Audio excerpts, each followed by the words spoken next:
Hey, what's up, everyone? Happy Easter. Anthony with Future Bums Gaming, and we are back for episode 2 of our Out of the Park 21 Time Machine replay featuring the inaugural 5 members of the Baseball Hall of Fame, Ty Cobb, Walter Johnson, Christy Mathewson, Babe Ruth, and Honus Wagner, all inducted in 1936. And in this alternate replay, we had added all 5 to Out of the Park 21 starting in 2020, and we are in the 2021 season and coming up on the draft. Initially, Honus Wagner was the only player drafted in 2020. He went to the Pittsburgh Pirates, of course, the team he played for, with the exception of a couple of seasons in Louisville in real life, and had a great rookie season. So the next 3 members in this draft, Walter Johnson, Babe Ruth, and Christy Mathewson, coming into the draft in 2021. Ratings-wise, Matty was projected to go as the #1 overall pick to Detroit. Walter Johnson was projected to go in the 2nd round with the 16th pick to the Philadelphia Phillies, and Babe Ruth was not projected in the first 3 rounds. So when it came time to do the actual draft, hey, what's up, Al? Happy Easter to you, buddy. The 2021 draft, Detroit, again, who had been projected to pick Christy Mathewson, kind of pulled a shocker. Babe Ruth was rated outside of the top 50 prospects as a pitcher going into this draft. However, Detroit ended up taking him #1 overall anyway, and surprisingly took him as a right fielder. And the reason for that, despite the fact that his senior year in high school, he was actually pitched well. He was 9-0 with a 1.74 ERA, but his batting stats are probably what grabbed the Tigers' attention, as he hit .587 as a senior in high school and slugged 12 home runs. So that obviously Detroit, forward thinking, saw what other teams did not and decided to take a chance on Ruth with the first pick as a right fielder. Captain Carl, what's up, buddy? Happy Easter to you as well, and thanks for joining us. So Ruth went #1, and that allowed the Texas Rangers to sneak up and grab Christy Mathewson with the #2 pick. Walter Johnson made it to the first round, but he was the 34th pick, the final pick of the first round, and he went to the Los Angeles Dodgers, which typically would be an ideal situation for the big train. Get a couple of seasons of grooming in the minor leagues and then step up to take Kershaw's place in that rotation as Kershaw's kind of winding down his career. So this is where it kind of got a little bit off track. Walter Johnson actually elected not to sign with the Dodgers and ended up going to college. So he, Greensboro, North Carolina, I believe. Failed to sign with Los Angeles Dodgers and joined UNC Greensboro. So Walter Johnson at this point may not be entering this fictional alternate replay until the 2024 draft, as he decided to become a college man.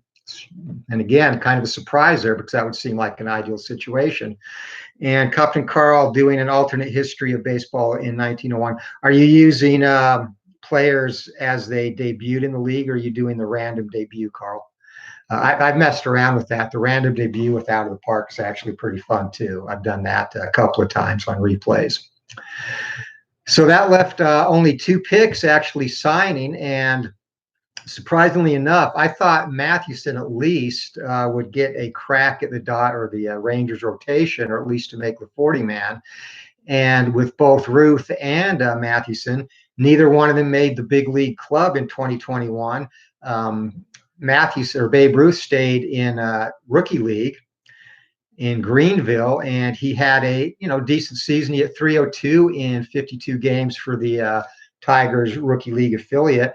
However, did not hit a single home run in those games, which probably set off some alarms with Tigers scouting brass.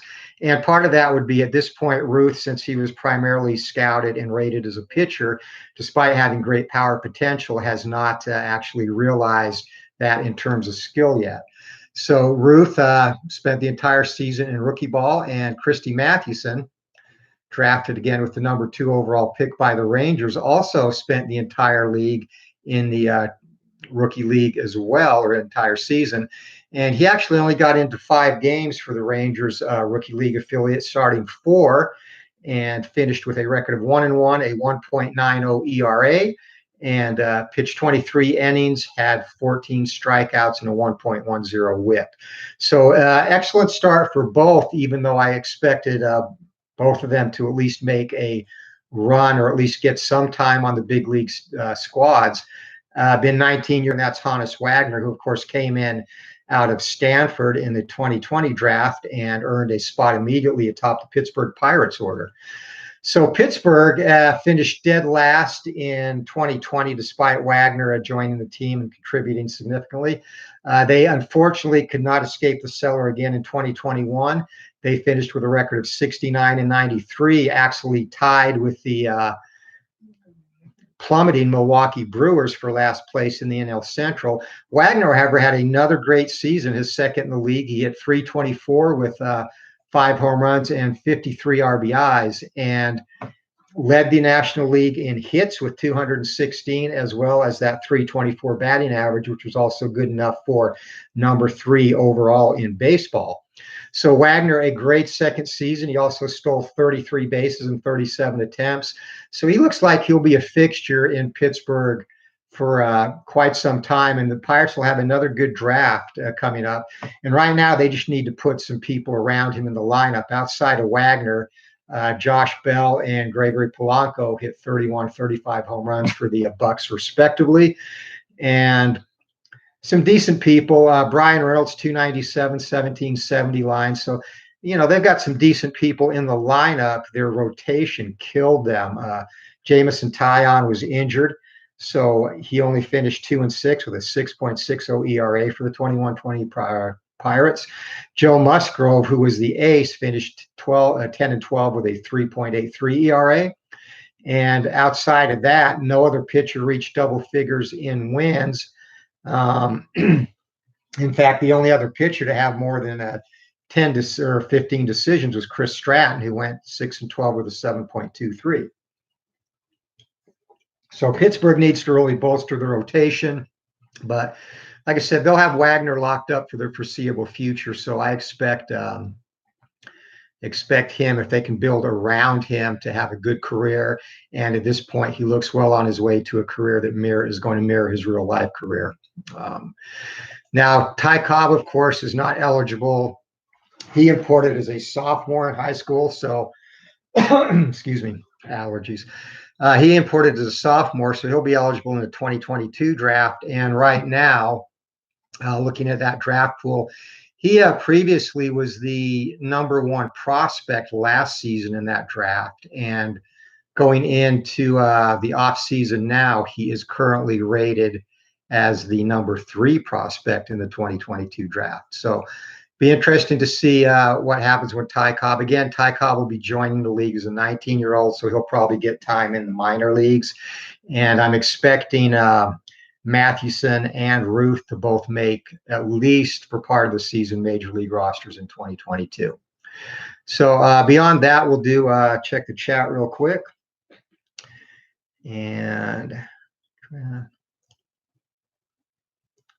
it's funny in this game. I again, when I started this, I made a commitment not to alter anything, just kind of let things play out like they were, Carl. And he was rated the whole time as a pitcher, didn't have an alternate position, at least in his profile. But in the draft, Detroit actually took him as a right fielder, and he didn't pitch at all in the minor league. So it'll be interesting to see if it stays that way, or if he eventually gets a chance to be a quote unquote 2-way player once he gets up into the major league system. He still has pretty good pitching ratings, but the hitting ratings are potentially off the chart. And yeah, no, I agree. It'll definitely be interesting to follow him. I did a test run, and 4 of the 5 actually had injury problems. And in this iteration, I hid their injury ratings, so I don't even know what they are, hoping they all stay healthy and get a full career in. And Happy Chatter, what's up, buddy? Happy Easter to you, and hope you're having a great day as well. So let's talk about the recap of the Major League season in 2021. So the Tampa Bay Rays, Minnesota Twins, and Houston Astros were the American League division winners. New York Yankees and Oakland A's snagged the wild card spots. In the National League, the Braves, Cardinals, and Dodgers, so business as usual there, snagged the division spots, with, of course, the biggest surprise been, as I mentioned when I went over Honus Wagner's season, the Milwaukee Brewers just fell off a cliff, going to 69 and 93. And really no other surprises in terms of records. Everything is kind of static. Oh, the other weird thing, for some reason, the Miami Marlins changed their name to the Miami Superstars, which who knows. And after that, I actually did go in and disable organic development, or whatever that option's called, just so we didn't have places relocating to weird cities like Jacksonville or whatever. So, but yeah, apart from that, those two are the big surprises. The Washington Nationals also, after just 2 years removed from the World Championship, finished last in the NL East, also at 63 and 99. So once we got to the postseason, the A's took care of the Yankees, and Phillies took care of the Mets in the wild card games. In the National League, the Dodgers just tore through their two opponents, sweeping both the Phillies in the divisional series and the Cardinals in the ALCS. The Cardinals swept the Braves in the divisional series. Over in the American League, the A's upset the Athletics 3-2 in the divisional series, and the Rays swept past the Minnesota Twins. In the LCS, it was Tampa Bay 4-1 over A's. So we had a Tampa Bay Dodger matchup in the 2021 World Series. And the Dodgers, despite being a juggernaut, they won 106 games during the regular season. Tampa Bay took them to 7 and captured the World Championship with an exciting 7th-game victory. So your Tampa Bay Devil Rays were the 2021 World Series champions. And again, once our 5 Hall of Famers start landing more, Wagner's in a tough spot in Pittsburgh. I think the best spots right now, probably Mathewson, I think, in Texas is currently positioned best to make a run, an early run at a championship, or at least a playoff berth with our Hall of Famers, depending on where Cobb gets drafted next year. So beyond that, coming up in the off season, now this will also upset the balance a little bit. There's some notable free agents after the 2021 season. Nolan Arenado is set to be a free agent, and he had a typical Arenado season with the Rockies. Had a stat line of 306, 48 home runs, 125 ribbies, so he's going to command huge money. Zach Davis from the Padres, or Davies, sorry, he went 10-15 though, but is still respectable 3.77 ERA. Zach Greinke is a free agent also, but he's also 38 years old and was 12-8 with a 4.75 ERA with the Astros. Cubbies, they stand to lose quite a bit. Both Javier Baez and Kyle Schwarber are free agents for the Cubbies, both age 28. And Baez, again, did what he's been doing. 279 average, 31 home runs, 84 RBIs. Schwarber, who had an abysmal 2020, hit only 219. He rebounded to hit 248, but slugged 47 home runs and 84 RBIs. Beyond that, Kevin Gausman is set to leave the Nationals. And another big loss potentially for the Cubs is Craig Kimbrell, and Kimbrell had 31 saves and a 2.39 ERA for the Cubbies in 2021. So the Cubs could look to be falling quite a bit. In terms of league leaders, so in the American League, Vlad Guerrero was the batting champion, and he's definitely developing into the prospect that many people thought he would be. He hit 355. And the home run champion was Matt Olson of the Athletics. He slugged 61 home runs in 2021, and followed by the rapidly rising Gleyber Torres with the Yankees, hit 53. RBI title went to Eloy Jimenez with the White Sox, 146. Olson ended up with 142 for the A's. And your WAR winner in the American League was Mike Trout. Pitching-wise, earned run average in the American League, and again, the Oakland A's, Frankie Montas, 2.90. Wins, Shane Bieber at Cleveland led with 17 wins. And two Oakland pitchers after that, Sean Manaea and Frankie Montas with 16. Strikeouts, Blake Snell, 250 for the Rays, and Garrett Cole with 242 for the Yankees. And your save leader was Ryan Presley with the Stros, and he is also a free agent after the 2021 season. So going over into the National League, as mentioned, Honus Wagner in his second full season in this alternate reality replay is your National League batting champion at 324. Bryce Harper finally cashing in on that Phillies, or I guess Phillies cashing in on him. Hit 54 home runs to take the home run title in the NL, and that follows a season where he hit 53 in 2020. Your runs batted in champ, Eric Thames, has resurrected his career, and another reason why the Brewers have probably plummeted so much, losing some talent there. He slugged 150 RBIs for the Nationals. Stolen bases, Billy Hamilton, 48 for your Miami Superstars. I hate that. And Honus Wagner, again, is third in stolen bases in the NL with 33. So, hey, IDJ, what's up, buddy? Hope you're having a great Easter. Just recapping our 2021 season. And just to recap, Honus Wagner is still the only one of our original 5 Hall of Famers in the show at this time. Babe Ruth, Christy Mathewson spent 2021 in Rookie League. Walter Johnson chose not to sign with the Dodgers and went to UNC Greensboro to college. And Ty Cobb, of course, is entering the draft next year, 2022. So to complete our leaders, pitching-wise for Miami, Sixto Sanchez is your ERA champion, 221. And Noah Syndergaard, obviously he didn't have Tommy John surgery in game, but he was 305 to come in third for the Mets. Your wins leader for the Braves was Mike Soroka, and he had 18, and Syndergaard also had 18 for the Mets, followed by Walker Buehler with 17 for the Dodgers. Strikeouts, your strikeout champion, Jack Flaherty with the Cardinals, 241.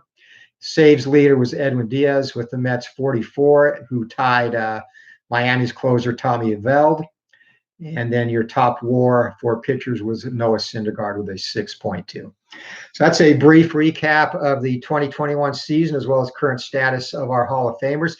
And this will start to pick up. I thought after next season, obviously, I have all 5 of them in the league and could forego the draft, but didn't anticipate Walter Johnson decided to go and get a college degree instead of play Major League Baseball with the Dodgers. And again, I think that would have been the best situation any of them have gotten so far, a chance to make the Dodgers rotation in a couple of seasons. But we'll see what happens when he re-enters the draft.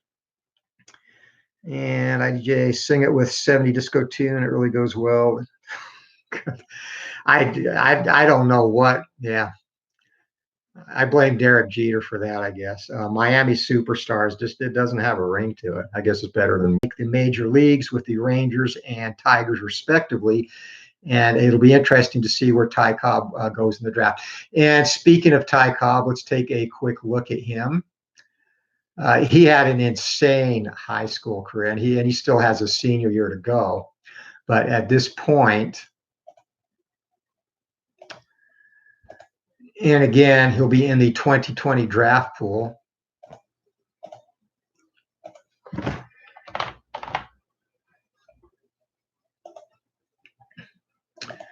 All right, so Ty Cobb, his junior season in high school, Cobb, as if a 605 sophomore campaign was not enough, his junior year, he batted 616 in high school, had 1 home run, 39 ribbies, and was 12 of 14 on stolen base attempts, scored 56 runs. So Cobb is coming into the game an extremely coveted prospect, and he projects to have a full 80 potential as a contact hitter and also a 75 potential avoiding Ks. So I'm expecting Cobb next year, if not the top overall pick, definitely to go top 3 in the 2022 draft. So,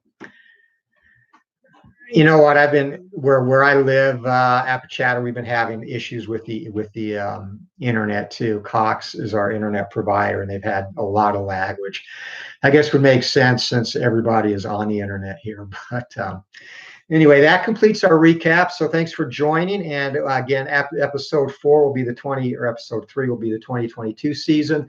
And at that point, we should have 4 of our 5 initial Hall of Famers in professional baseball, unless Ty Cobb also elects not to sign and go to college, which I can see that with Walter Johnson. Don't see it with Ty Cobb. So, hey, until next time, hope everybody has a great Easter. Thanks for stopping by. And it's kind of been a fun little project, and it'll be interesting to see how it plays out, if we can get 2 of our Hall of Fame superstars on the same team, and if any of them win championships.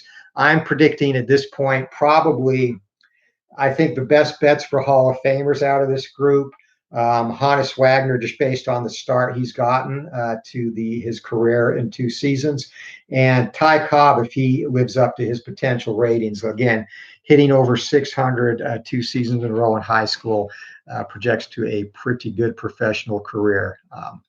The person that I'm predicting to be the flop, if any of them do flop, I'm thinking it might be Christy Mathewson. I expect Babe Ruth and Walter Johnson to do well, but at this point, thinking Christy Mathewson potentially, don't ask why. That's a feeling I have. He could potentially be a bust, but we'll see how that goes. So we'll get a better idea as the season goes on. Hope you all have a great day. And hey, thanks for again checking in, guys. I'm glad that you're following along and enjoying this. It's definitely going to be interesting. I love this kind of what if stuff. And after this one, I'm thinking actually about throwing some modern day stars back in the dead ball era, looking maybe at taking Garrett Cole and potentially Jacob deGrom back into the dead ball era, and maybe 3 position players as well. Bryce Harper, Aaron Judge, I think would be fun. And then just because he fits in with the dead ball style of play, probably Billy Hamilton. I think he could be a pretty good threat, especially on the base paths back in the dead ball era. So, when we get to that, we'll decide. But for now, this is Anthony from Bleacher Bums Gaming signing off. Again, have a great day. Be safe and healthy out there, and we will see you next time. Take care.